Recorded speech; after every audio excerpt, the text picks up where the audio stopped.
নমস্কার বন্ধুরা, south with Dipanjan চ্যানেলে আপনাদের সকলকে স্বাগত জানাই। আপনারা শুনছেন স্বামী বিবেকানন্দ বিরচিত হিন্দু ধর্ম। যে প্রবন্ধটির বিষয়ে আলোচনা করছিলাম সেটি হলো হিন্দু ধর্ম চারটি যোগের সমন্বয়। আজ একাদশ পর্ব। আসুন আজকের পর্বটি শুরু করা যাক।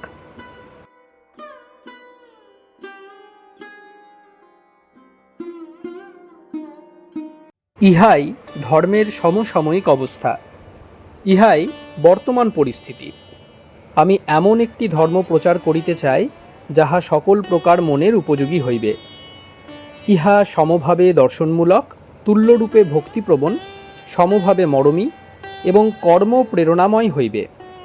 যদি কলেজ হইতে পদার্থবিজ্ঞানের অধ্যাপকগণ আসেন, তাহারা যুক্তি বিচার পছন্দ করিবেন। তাহারা যত পারেন বিচার করুন। শেষে তাহারা এমন এক স্থানে পৌঁছাবেন যেখানে তাহাদের মনে হইবে যে যুক্তি বিচারের ধারা অক্ষুণ্ণ রাখিয়া তাহারা আর অগ্রসর হইতে পারেন না। তাহারা বলিয়া বসিবেন, ঈশ্বর, মুক্তি প্রভৃতি ভাবগুলি কুসংস্কার মাত্র, উহাদিগকে ছাড়িয়া দাও। আমি বলি, হে দার্শনিক প্রবর, তোমার এই পাঞ্চভৌতিক দেহ যে আরও বড় কুসংস্কার, এটিকে পরিত্যাগ করো। আহার করিবার জন্য আর গৃহে বা অধ্যাপনার জন্য তোমার দর্শন বিজ্ঞানের ক্লাসে যাইও না। শরীর ছাড়িয়া দাও এবং যদি না পারো জীবন ভিক্ষা চাহিয়া চুপ করিয়া বসো। কারণ যে দর্শন আমাদিগকে জগতের একত্ব ও বিশ্বময় একই সত্তার অস্তিত্ব শিক্ষা দেয়, সেই তত্ত্ব উপলব্ধি করিবার উপায় দেখাইবার সামর্থ্য ধর্মের থাকা আবশ্যক। সেইরূপ যদি মরমী যোগী কেহ আসেন, আমরা তাহাকে সাদরে অভ্যর্থনা করিয়া বৈজ্ঞানিকভাবে মনস্তত্ত্ব বিশ্লেষণ করিয়া দিতে ও হাতে কলমে তাহা করিয়া দেখাইতে সর্বদা প্রস্তুত থাকিব। যদি ভক্ত লোক আসেন, আমরা তাহাদের সহিত একত্র বসিয়া ভগবানের নামে হাসিব ও কাঁদিব। আমরা প্রেমের পেয়ালা পান করিয়া মত্ত হইয়া যাইব। যদি একজন উদ্যমশীল কর্মী আসেন, আমরা তাহার সহিত যথাসাধ্য কর্ম করিব। এই প্রকার সমন্বয়ই সার্বভৌম ধর্মের নিকটতম আদর্শ হইবে। ভগবানের ইচ্ছায় যদি সকল লোকের মনেই এই জ্ঞান, ভক্তি, যোগ ও কর্মের প্রত্যেকটি ভাবই পূর্ণ মাত্রায় অথচ সমভাবে বিদ্যমান থাকিত, তবে কি সুন্দরী না হইত? ইহাই আদর্শ, ইহাই আমার পূর্ণ মানবের আদর্শ। যাহাদের চরিত্রে এই ভাবগুলির একটি বা দুইটি প্রস্ফুটিত হইয়াছে, আমি তাহাদিগকে এক দেশী বলি, এবং সমস্ত জগৎই সেইরূপ এক দেশদর্শী মানুষে পরিপূর্ণ, এবং তাহারা কেবল সেই রাস্তাটিই জানে যাহাতে নিজেরা চলাফেরা করে। এতদ্ব্যতীত অপর যাহা কিছু সমস্তই তাহাদের নিকট বিপজ্জনক ও জঘন্য। এই চারিটি দিকে সামঞ্জস্যের সহিত বিকাশ লাভ করাই আমার প্রস্তাবিত ধর্মের আদর্শ, এবং ভারতবর্ষে আমরা যাহাকে যোগ বলি, তাহা দ্বারাই এই আদর্শ ধর্ম লাভ করা যায়। কর্মীর দৃষ্টিতে ইহার অর্থ ব্যক্তির সহিত সমগ্র মানবজাতির অভেদ ভাব। মরমীর দৃষ্টিতে ইহার অর্থ জীবাত্মা ও পরমাত্মার একত্ব সাধন। ভক্তের নিকট ইহার অর্থ নিজের সহিত প্রেমময় ভগবানের মিলন, এবং জ্ঞানীর নিকট ইহার অর্থ নিখিল সত্তার ঐক্যবোধ। যোগ শব্দে ইহাই বুঝায়। ইহা একটি সংস্কৃত শব্দ, এবং সংস্কৃতে এই চারি প্রকার যোগের ভিন্ন ভিন্ন নাম আছে। যিনি এই প্রকার যোগ সাধন করিতে চান, তিনিই যোগী। যিনি কর্মের মধ্য দিয়া এই যোগ সাধন করেন, তাহাকে কর্মযোগী বলে। যিনি প্রেমের মধ্য দিয়া এই যোগ সাধন করেন, তাহাকে ভক্তিযোগী বলে। যিনি ধ্যান ধারণার মধ্য দিয়া সাধন করেন, তাহাকে রাজযোগী বলে। যিনি জ্ঞান বিচারের মধ্য দিয়া এই যোগ সাধন করেন, তাহাকে জ্ঞানযোগী বলে। অতএব যোগী বলিতে ইহাদের সকলকেই বোঝায়। এখন প্রথমে রাজযোগের কথা ধরি। এই রাজযোগ, এই মনোসংযোগের ব্যাপারটা কি? ইংল্যান্ডে আপনারা যোগ কথাটির সহিত ভূত, প্রেত প্রভৃতি নানা রকমের কিম্ভূত কিমাকার ধারণা জড়াইয়া রাখিয়াছেন। অতএব প্রথমেই আপনাদিগকে ইহা বলিয়া রাখা আমার কর্তব্য বোধ হইতেছে যে যোগের সহিত ইহাদের কোনোই সংস্রব নাই। এইগুলির মধ্যে কোনো যোগই তোমাকে যুক্তি বিচার পরিত্যাগ করিতে অপরের দ্বারা প্রভাবিত হইতে অথবা পুরোহিতকুল যে কোনো পর্যায়েরই হন না কেন, তাহাদের হাতে তোমার বিচার শক্তি সমর্পণ করিতে বলে না। কোনো যোগী বলে না যে তোমাকে কোনো অতিমানুষ ঈশদূতের নিকট সম্পূর্ণ আনুগত্য স্বীকার করিতে হইবে। প্রত্যেকেই বলে তুমি তোমার বিচার শক্তিকে দৃঢ়ভাবে ধরো, তাহাতেই লাগিয়া থাকো। আমরা সকল প্রাণীর জন্যই জ্ঞান লাভের 3 প্রকার উপায় দেখিতে পাই। প্রথম, সহজাত জ্ঞান, যাহা জীবজন্তুর মধ্যেই বিশেষ পরিস্ফুট দেখিতে পাওয়া যায়। ইহা জ্ঞান লাভের সর্বনিম্ন উপায়। দ্বিতীয় উপায় কি? বিচার শক্তি। মানুষের মধ্যেই ইহার সমধিক বিকাশ দেখিতে পাওয়া যায়। প্রথমত, সহজাত জ্ঞান একটি অসম্পূর্ণ উপায়। জীব জন্তু সকলের কার্যক্ষেত্র অতি সংকীর্ণ এবং এই সংকীর্ণ ক্ষেত্রেই সহজাত জ্ঞান কার্য করে। মানুষের বেলায় দেখা যায় এই সহজাত জ্ঞান বহুলভাবে বিচার শক্তিতে পরিণত হইয়াছে, সঙ্গে সঙ্গে কার্যক্ষেত্রও বাড়িয়া গিয়াছে। তথাপি এই বিচার শক্তিরও যথেষ্ট অপ্রাচুর্য রহিয়াছে। বিচার শক্তি কিছুদূর পর্যন্তই মাত্র অগ্রসর হইতে পারে, তারপর সে থামিয়া যায়, আর অগ্রসর হইতে পারে না। এবং যদি তুমি ইহাকে বেশি দূর চালাইতে চেষ্টা করো, তবে তাহার ফলে এক দূরপনেয় বিশৃঙ্খলা উপস্থিত হয়। যুক্তি নিজেই অযুক্তিতে পরিণত হয়। যুক্তি তখন চক্রাকারে চলিতে থাকে। দৃষ্টান্তস্বরূপ আমাদের প্রত্যক্ষের মূলীভূত কারণ জড় ও শক্তির কথাই ধরুন। জড় কি? যাহার উপর শক্তি ক্রিয়া করে। শক্তি কি? যাহা জড়ের উপর ক্রিয়া করে। এইসব কথায় গোলমালটা কোথায়, তাহা আপনারা নিশ্চয়ই বুঝিতে পারিতেছেন। ন্যায়শাস্ত্রবিদগণ ইহাকে অন্যোন্যাশ্রয় দোষ বলেন। একটির অর্থাৎ জড়ের ধারণার জন্য অপরটির অর্থাৎ শক্তির উপর নির্ভর করিতে হইতেছে, আবার অপরটির অর্থাৎ শক্তির ধারণার জন্য প্রথমটির অর্থাৎ জড়ের উপর নির্ভর করতে হইতেছে। সুতরাং আপনারা যুক্তির সম্মুখে এক প্রবল বাধা দেখিতে পাইতেছেন, যাহাকে অতিক্রম করিয়া যুক্তি আর অগ্রসর হইতে পারে না।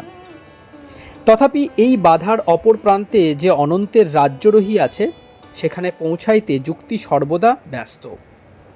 আমাদের পঞ্চেন্দ্রিয় গ্রাহ্য ও মনের বিষয়ভূত এই জগৎ, এই নিখিল বিশ্ব আমাদের বুদ্ধিভূমির উপর প্রতিফলিত।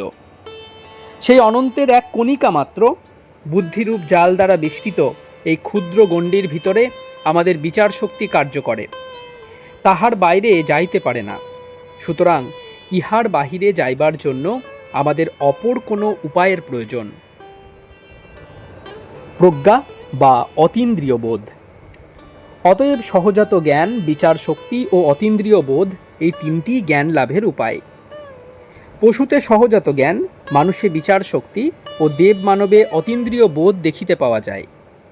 কিন্তু সকল মানুষের ভিতরেই এই 3টি শক্তির বীজ অল্প বিস্তর পরিস্ফুট দেখিতে পাওয়া যায়। এই সকল মানসিক শক্তির বিকাশ হইতে হইলে উহাদের বীজগুলিও অবশ্যই মানব মনে থাকা চাই, এবং ইহাও স্মরণ রাখা কর্তব্য যে একটি শক্তি অপরটির বিকশিত অবস্থা মাত্র। সুতরাং তাহারা পরস্পর বিরোধী নয়। বিচার শক্তি পরিস্ফুট হইয়া অতীন্দ্রিয় বোধে পরিণত হয়। সুতরাং অতীন্দ্রিয় বোধ বিচার শক্তির পরিপন্থী নয়, পরন্তু তাহার পরিপূরক। যে সকল স্থলে বিচার শক্তি পৌঁছতে পারে না, অতীন্দ্রিয় বোধ তাহাদিগকেও উদ্ভাসিত করে, এবং তাহারা বুদ্ধির বিরোধী হয় না।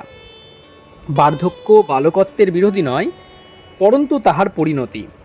অতএব তোমাদের সর্বদা মনে রাখিতে হইবে যে নিম্ন শ্রেণীর জ্ঞানোপায়কে উচ্চ শ্রেণীর উপায় বলিয়া ভুল করা রূপ ভয়ানক বিপদের সম্ভাবনা রহিয়াছে। অনেক সময়ে সহজাত জ্ঞানকে অতীন্দ্রিয় বোধ বলিয়া জগতে চালাইয়া দেওয়া হয়, এবং সঙ্গে সঙ্গে ভবিষ্যৎ বক্তা সাজিবার সকল প্রকার মিথ্যা দাবি আসিয়া পড়ে। একজন নির্বোধ অথবা অর্ধোন্মাদ ব্যক্তি মনে করে যে তাহার মস্তিষ্কে যে সকল পাগলামি চলিতেছে সেগুলিও অতীন্দ্রিয় জ্ঞান, এবং সে চায় লোকে তাহার অনুসরণ করুক। জগতে সর্বাপেক্ষা পরস্পর বিরোধী যত প্রকার অসম্বন্ধ প্রলাপ বাক্য প্রচারিত হইয়াছে, তাহা বিকৃত মস্তিষ্ক কতকগুলি উন্মাদের সহজাত জ্ঞান অনুযায়ী প্রলাপ বাক্যকে অতীন্দ্রিয় বোধের ভাষা বলিয়া চালাইয়া দিবার চেষ্টা ছাড়া আর কিছুই নয়। প্রকৃত উপদেশের প্রথম লক্ষণ এই হওয়া চাই যে ইহা কখনো যুক্তিবিরোধী হইবে না, এবং আপনারা দেখিতে পাইবেন উল্লিখিত সকল যোগ এই ভিত্তির উপরেই প্রতিষ্ঠিত। প্রথমে রাজযোগের কথা ধরা যাক। রাজযোগ মনস্তত্ত্ব বিষয়ক যোগ, মনোবৃত্তির সহায় অবলম্বনে পরমাত্মযোগে পৌঁছিবার উপায়। বিষয়টি খুব বড়, তাই আমি এক্ষণে এই যোগের মূল ভাবটি আপনাদের নিকট ব্যক্ত করিতেছি। জ্ঞান লাভ করিবার আমাদের একটি মাত্র উপায় আছে। নিম্নতম মনুষ্য হইতে সর্বোচ্চ যোগী পর্যন্ত সকলকেই সেই এক উপায় অবলম্বন করিতে হয়। একাগ্রতাই এই উপায়। রসায়নবিদ যখন তাহার পরীক্ষাগারে কাজ করেন, তখন তিনি তাহার মনের সমস্ত শক্তি সংহত করেন, উহাকে এক কেন্দ্রিক করেন এবং সেই শক্তিকে পদার্থ বিশেষের উপর প্রয়োগ করেন। তখন ওই পদার্থের সংগঠক ভূতবর্গ পরস্পর বিচ্ছিন্ন হইয়া যায় এবং এইরূপে তিনি তাহাদের জ্ঞান লাভ করেন। জ্যোতির্বিদও তাহার সমুদয় মনঃশক্তিকে সংহত করিয়া তাহাকে এক কেন্দ্রিক করেন। তারপর তাহার দূরবীক্ষণ যন্ত্রের মধ্য দিয়া ওই শক্তিকে বস্তুর উপর প্রয়োগ করেন। তখন নক্ষত্র নিচয় ও জ্যোতিষ্কমণ্ডল ঘুরিয়া তাহার দিকে আসে এবং নিজ নিজ রহস্য তাহার নিকট উদ্ঘাটিত করে। অধ্যাপনারত আচার্যই বলো অথবা পাঠনিরত ছাত্রই বলো, যেখানে কোনো ব্যক্তি কোনো বিষয় জানিবার জন্য চেষ্টা করিতেছে, সকলের পক্ষে এইরূপই ঘটিয়া থাকে। আপনারা আমার কথা শুনিতেছেন, উহা যদি আপনাদের ভালো লাগে তবে আপনাদের মন উহার প্রতি একাগ্র হইবে। তখন যদি একটা ঘড়ি বাজে, আপনারা তাহা শুনিতে পাইবেন না, কারণ আপনাদের মন তখন অন্য বিষয়ে একাগ্র হইয়াছে। আপনাদের মনকে যতই একাগ্র করিতে সক্ষম হইবেন, ততই আপনারা আমার কথাগুলি ভালো করিয়া বুঝিতে পারিবেন, এবং আমিও আমার প্রেম ও শক্তিসমূহকে যতই একাগ্র করিব, ততই আমার বক্তব্য বিষয়টি আপনাদিগকে ভালো করিয়া বুঝাইতে সক্ষম হইব। এই একাগ্রতা যত অধিক হইবে, মানুষ তত অধিক জ্ঞান লাভ করিবে, কারণ ইহাই জ্ঞান লাভের একমাত্র উপায়। এমনকি অতি নীচ মুচিও যদি একটু বেশি মনোসংযোগ করে, তাহা হইলে সে তাহার জুতাগুলি আরও ভালো করিয়া বুরুষ করিবে। পাচক একাগ্র হইলে তাহার খাদ্য আরও ভালো করিয়া রন্ধন করিবে। অর্থ উপার্জনই হোক অথবা ভগবত আরাধনাই হোক, যে কাজে মনের একাগ্রতা যত অধিক হইবে, কাজটি ততই সুচারুরূপে সম্পন্ন হইবে। কেবল এইভাবে ডাকিলে বা এইভাবে করাঘাত করিলেই প্রকৃতির ভাণ্ডারের দ্বার উদ্ঘাটিত হইয়া যায় এবং জগৎ আলোকবন্যায় প্লাবিত হয়। ইহাই এই একাগ্রতা শক্তি জ্ঞান ভাণ্ডারে প্রবেশের একমাত্র উপায়। রাজযোগে প্রায় এই বিষয়ই আলোচিত হইয়াছে। আমাদের বর্তমান শারীরিক অবস্থায় আমরা এতই বিক্ষুব্ধ রহিয়াছি যে আমাদের মন শত বিষয়ে তাহার শক্তি বৃথা ক্ষয় করিতেছে। যখনই আমি বাজে চিন্তা বন্ধ করিয়া জ্ঞান লাভের জন্য কোনো বিষয়ে মনস্থির করিতে চেষ্টা করি, তখনই শত সহস্র অবাঞ্ছিত আলোড়ন মস্তিষ্কে দ্রুত উত্থিত হইয়া শত সহস্র চিন্তা যুগপৎ মনে উদিত হইয়া উহাকে চঞ্চল করিয়া তোলে। কিরূপে ওইগুলি নিবারণ করিয়া মন বশে আনিতে পারা যায়, তাহাই রাজযোগের একমাত্র আলোচ্য বিষয়। এক্ষণে কর্মযোগের অর্থাৎ কর্মের মধ্য দিয়া ভগবান লাভের কথা ধরা যাক।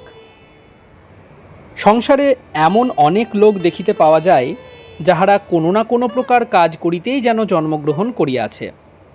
তাহাদের মন শুধু চিন্তার রাজ্যেই একাগ্র হইয়া থাকিতে পারে না। তাহারা বোঝে কেবল কাজ, যা চোখে দেখা যায় এবং হাতে করা যায়। এই প্রকার লোকের জন্য একটি সুশৃঙ্খল ব্যবস্থা থাকা দরকার। আমরা প্রত্যেকেই কোনো না কোনো কর্ম করিতেছি, কিন্তু আমাদের মধ্যে বেশিরভাগ লোকই অধিকাংশ শক্তির অপব্যবহার করিয়া থাকে, কারণ আমরা কর্মের রহস্য জানি না। কর্মযোগ এই রহস্যটি বুঝাইয়া দেয় এবং কোথায় কিভাবে কার্য করিতে হইবে, উপস্থিত কর্মে কিভাবে আমাদের সমস্ত শক্তিকে নিয়োগ করিলে সর্বাপেক্ষা অধিক ফল লাভ হইবে, তাহা শিক্ষা দেয়। কিন্তু এই রহস্য শিক্ষার সঙ্গে সঙ্গে কর্মের বিরুদ্ধে উহা দুঃখজনক এই বলিয়া যে প্রবল আপত্তি উত্থাপন করা হয়, আমাদিগকে তাহারও বিচার করিতে হইবে।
আপনারা শুনছিলেন স্বামী বিবেকানন্দ বিরচিত হিন্দু ধর্ম। আজ 11তম পর্বটি আপনাদের সামনে পরিবেশন করলাম। আমাদের ভিডিওগুলি কেমন লাগছে আমাদের জানান। কোনো সাজেশন থাকলে তাও অবশ্যই দিতে পারেন। আমাদের ভিডিওগুলি লাইক করুন, আপনাদের বন্ধুবান্ধব ও পরিবার পরিজনদের মধ্যে শেয়ার করে দিন। শাউট উইথ দীপাঞ্জন চ্যানেলটি সাবস্ক্রাইব করুন এবং প্রতিনিয়ত বিভিন্ন আপডেট পাওয়ার জন্য বেল আইকনটি অবশ্যই প্রেস করবেন। অনেক অনেক ধন্যবাদ। নমস্কার, ভালো থাকবেন। জয় ঠাকুর, জয় মা, জয় স্বামীজি।